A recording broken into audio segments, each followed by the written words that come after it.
ತಾಳ್ಮೆಯನ್ನು ಪ್ರದರ್ಶನ ಮಾಡಬೇಕು. ಯಾಕೆಂದರೆ ಸತ್ಯಾಗ್ರಹ ಅನ್ನೋದು ನಮಗೆ ಮೊದಲಿಂದಲೂ ಒಂದು ಸ್ವಾತಂತ್ರ್ಯವನ್ನು ತಂದುಕೊಟ್ಟ ಒಂದು ಶಕ್ತಿ.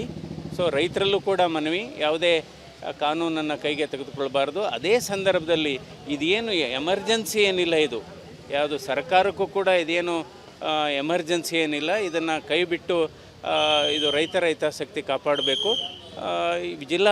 ಜಿಲ್ಲಾಧಿಕಾರಿಗಳು, ಜಿಲ್ಲಾಡಳಿತ ಮತ್ತು ರಾಜ್ಯ ಸರ್ಕಾರ ಒಂದು ಶ್ವೇತಪತ್ರ ಹೊರಡಿಸಲಿ. ಎಷ್ಟು ಜನ ಒಪ್ಪಿದ್ದಾರೆ, ಎಷ್ಟು ಜನ ವೈಜ್ಞಾನಿಕವಾಗಿ ವಿತ್ ಸರ್ವೆ ನಂಬರ್ ಅದನ್ನು ಪಬ್ಲಿಷ್ ಮಾಡಲಿ. ಆಗ ನಿಜಾಂಶ ಗೊತ್ತಾಗುತ್ತೆ. ತಾಳ್ಮೆಯನ್ನು ಪ್ರದರ್ಶನ ಮಾಡಬೇಕು.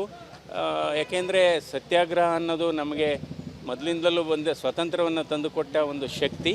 ಸೊ ರೈತರಲ್ಲೂ ಕೂಡ ಮನವಿ, ಯಾವುದೇ ಕಾನೂನನ್ನು ಕೈಗೆ ತೆಗೆದುಕೊಳ್ಬಾರ್ದು. ಅದೇ ಸಂದರ್ಭದಲ್ಲಿ ಇದೇನು ಎಮರ್ಜೆನ್ಸಿ ಏನಿಲ್ಲ, ಇದು ಯಾವುದು ಸರ್ಕಾರಕ್ಕೂ ಕೂಡ ಇದೇನು ಎಮರ್ಜೆನ್ಸಿ ಏನಿಲ್ಲ. ಇದನ್ನು ಕೈಬಿಟ್ಟು ಇದು ರೈತರ ಹಿತಾಸಕ್ತಿ ಕಾಪಾಡಬೇಕು. ಜಿಲ್ಲಾಧಿಕಾರಿಗಳು, ಜಿಲ್ಲಾಡಳಿತ ಮತ್ತು ರಾಜ್ಯ ಸರ್ಕಾರ ಒಂದು ಶ್ವೇತಪತ್ರ ಹೊರಡಿಸಲಿ.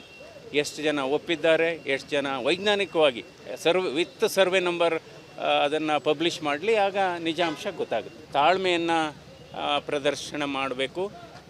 ಯಾಕೆಂದರೆ ಸತ್ಯಾಗ್ರಹ ಅನ್ನೋದು ನಮಗೆ ಮೊದಲಿಂದಲೂ ಒಂದು ಸ್ವಾತಂತ್ರ್ಯವನ್ನು ತಂದುಕೊಟ್ಟ ಒಂದು ಶಕ್ತಿ.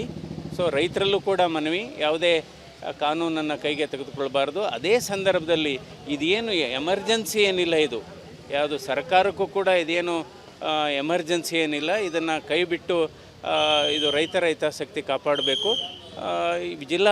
ಜಿಲ್ಲಾಧಿಕಾರಿಗಳು, ಜಿಲ್ಲಾಡಳಿತ ಮತ್ತು ರಾಜ್ಯ ಸರ್ಕಾರ ಒಂದು ಶ್ವೇತಪತ್ರ ಹೊರಡಿಸಲಿ. ಎಷ್ಟು ಜನ ಒಪ್ಪಿದ್ದಾರೆ, ಎಷ್ಟು ಜನ ವೈಜ್ಞಾನಿಕವಾಗಿ ವಿತ್ ಸರ್ವೆ ನಂಬರ್ ಅದನ್ನು ಪಬ್ಲಿಷ್ ಮಾಡಲಿ. ಆಗ ನಿಜಾಂಶ ಗೊತ್ತಾಗುತ್ತೆ. ತಾಳ್ಮೆಯನ್ನು ಪ್ರದರ್ಶನ ಮಾಡಬೇಕು.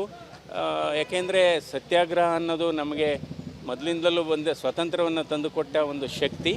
ಸೊ ರೈತರಲ್ಲೂ ಕೂಡ ಮನವಿ, ಯಾವುದೇ ಕಾನೂನನ್ನು ಕೈಗೆ ತೆಗೆದುಕೊಳ್ಬಾರ್ದು. ಅದೇ ಸಂದರ್ಭದಲ್ಲಿ ಇದೇನು ಎಮರ್ಜೆನ್ಸಿ ಏನಿಲ್ಲ, ಇದು ಯಾವುದು ಸರ್ಕಾರಕ್ಕೂ ಕೂಡ ಇದೇನು ಎಮರ್ಜೆನ್ಸಿ ಏನಿಲ್ಲ. ಇದನ್ನು ಕೈಬಿಟ್ಟು ಇದು ರೈತರ ಹಿತಾಸಕ್ತಿ ಕಾಪಾಡಬೇಕು.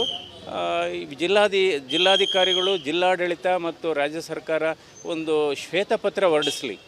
ಎಷ್ಟು ಜನ ಒಪ್ಪಿದ್ದಾರೆ, ಎಷ್ಟು ಜನ ವೈಜ್ಞಾನಿಕವಾಗಿ ವಿತ್ ಸರ್ವೆ ನಂಬರ್ ಅದನ್ನು ಪಬ್ಲಿಷ್ ಮಾಡಲಿ. ಆಗ ನಿಜಾಂಶ ಗೊತ್ತಾಗುತ್ತೆ.